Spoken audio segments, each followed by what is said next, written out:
Hello friend, চলে এসেছি নতুন একটা ভিডিও নিয়ে। তো রেট্রো সিনেমার যে ট্রেলার এসেছে সেটা কেমন লেগেছে সেটাই তোমাদের বলবো। তো যে রেট্রো সিনেমারটা যে ট্রেলারটা দুর্দান্ত একটা ফাটাফাটি একটা ট্রেলার এসেছে, এবং এই ট্রেলারে আমরা কি দেখতে পাচ্ছি, পূজা হেগড়ে এবং সূর্য একটা জায়গায় বসে আছে এবং পূজা হেগড়ে ওর হাতে কিন্তু বাঁধছে এবং ও নিজে প্রমিস করছে যে আমি আর কিন্তু মানে কোনো পুরনো জিনিস, মানে পুরনো যে মারপিট করতাম সেই সেখানে আর থাক, মানে সেই সব আমি আর করবো না, আমি ভালো মানুষ হবো। সঙ্গে সঙ্গে তার পাস্টে চলে যাচ্ছে এবং সেই যে কি কি করেছে সেগুলো দেখা যাচ্ছে এবং বলছে আমি আর ঝগড়া করব না, রাগ করব না, এবং আমি হাসবো। সে হাসির টাইপের ব্যাগ, মানে আগে সে কি কি করেছে এবং বদমাইশের যে হাসিটা সেগুলো সব দেখা যাচ্ছে। লাস্ট সে বলছে আমি এই এই আন্ডারওয়ার্ল্ডের এই যে এটা এগুলো সব ছেড়ে দেবো।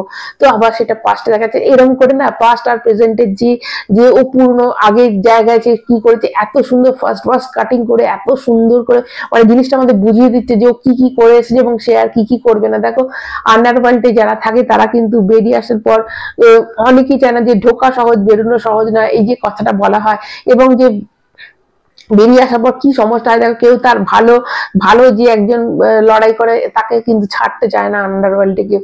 তো সেই তার কি কি সমস্যা হয়, এবং একটা ভীষণ ভীষণ ভালো একটা বেশ প্রেজেন্টেশনটা খুব ভালো, যে মানে মানে যে সেন্ট্রাল যে একটা কনফ্লিক্ট হচ্ছে, যে আগের সাথে এখনকার যেটা কনফ্লিক্ট হচ্ছে সেটা পরিষ্কার করে বলা হচ্ছে। এবং সন্তোষের যে বিজিএমটা বাজে, দারুণ বিজিএম, কালার গ্রেডিং দারুণ। তো ওয়েট করে আছি রেট্রো সিনেমাটা নিয়ে। তোমরা কতটা এক্সাইটেড অবশ্যই কমেন্ট করে জানাবে। নতুন চ্যানেল সাবস্ক্রাইব করবে।